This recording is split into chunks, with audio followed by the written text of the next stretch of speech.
Bonjour et bienvenue dans cette nouvelle vidéo. Si vous êtes nouveau sur la chaîne, abonnez-vous, activez la cloche de notification et on y va. Alors aujourd'hui, on va s'intéresser à l'histoire de la Rome antique. Et ce n'est pas n'importe quelle histoire. On parle d'une civilisation qui a duré plus de 1000 ans et qui a laissé une empreinte tellement profonde qu'elle façonne encore notre monde aujourd'hui. Et ce n'est pas une exagération. L'influence de Rome est telle qu'on la considère, à juste titre, comme l'un des véritables piliers de la civilisation occidentale. Son héritage, en fait, il est littéralement partout. Ce qui nous amène à une question qui est juste fascinante. Comment est-ce qu'une seule et même civilisation a pu dominer son monde pendant des siècles avec deux systèmes de gouvernement, mais alors radicalement différents?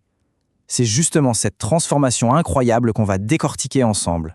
On a donc d'un côté la République, où le pouvoir c'est une affaire publique, une affaire partagée, et de l'autre l'Empire, où là tout le pouvoir est concentré entre les mains d'un seul individu. C'est ce grand écart, ce contraste fondamental qui va vraiment définir toute l'histoire de Rome. Allez, on attaque avec le premier grand chapitre, la République. On est en 509 avant notre ère. Et il faut bien comprendre que cette République, elle naît d'une révolution. Les Romains en ont eu marre de la monarchie et ils ont mis en place un idéal complètement nouveau pour l'époque, le partage du pouvoir. Et le concept au cœur de tout ça, c'est la res publica. Ça veut dire littéralement la chose publique.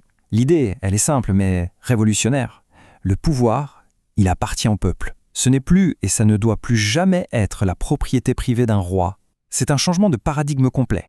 Ok, mais concrètement, comment ça marchait ce partage du pouvoir? Eh bien, il faut voir ça comme une sorte de grande mécanique bien huilée, ou presque. On avait des magistrats élus pour des mandats très courts, un Sénat hyper puissant qui donnait la direction politique, et puis des assemblées où les citoyens venaient voter les lois. Attention, ce système ne sait pas faire en un claquement de doigts. Pas du tout.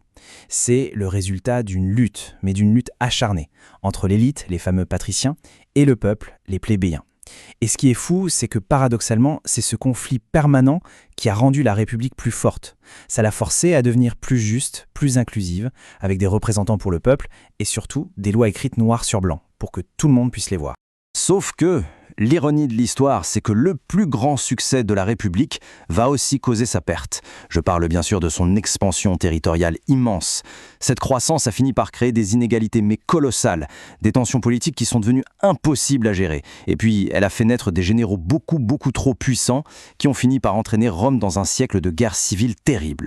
Et ce dernier siècle républicain, c'est le chaos. Le chaos total. Les guerres civiles déchirent littéralement la société. L'assassinat de César en 44 avant notre ère, loin de calmer les choses, jette de l'huile sur le feu. Et à la fin de tout ça, il n'en reste qu'un, Octave. Il sort vainqueur de ce jeu sanglant. Et avec lui, c'est la fin des guerres. Mais c'est aussi la fin de la République. On est en 27 avant Jésus-Christ. Octave reçoit un nouveau titre, celui d'Auguste, qui veut dire le vénérable, le révéré. Et là, c'est un coup de maître politique. Parce qu'en fait, il devient le tout premier empereur. Il concentre absolument tous les pouvoirs, mais il le fait super intelligemment en gardant la façade, les apparences des vieilles institutions républicaines. La transition est en marche, tout en douceur, en apparence, et ça y est, on bascule dans la deuxième grande phase de l'histoire romaine, l'Empire. Fini le pouvoir partagé. Maintenant, tout le système se réorganise autour d'une seule et unique personne. Et le pouvoir de l'empereur, il est total. Absolu. Il est le chef suprême de toutes les légions, il est à la tête de toute la bureaucratie, cette immense administration, et il est même le chef religieux, le Pontifex Maximus. Bref, tous les leviers de commande sont entre ses mains. Et ce système ultra centralisé, contre toute attente peut-être, a fonctionné.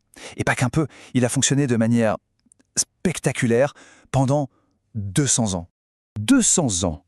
2 siècles d'une paix et d'une prospérité qu'on n'avait jamais vue auparavant. C'est la fameuse Pax Romana, la paix romaine. C'est tout simplement l'âge d'or de l'Empire, un moment de stabilité incroyable pour tout le monde autour de la Méditerranée. Et c'est pendant cette longue période de paix que la romanisation va vraiment prendre toute son ampleur. Le latin, le droit romain, mais aussi les infrastructures de dingue comme les routes, les aqueducs, tout ça se propage partout et ça va unifier un territoire gigantesque sur 3 continents. Mais voilà, rien n'est éternel. Après avoir atteint son sommet absolu, l'Empire va commencer à faire face à une série de problèmes, des défis qui, petit à petit, vont finir par le dépasser, puis le submerger.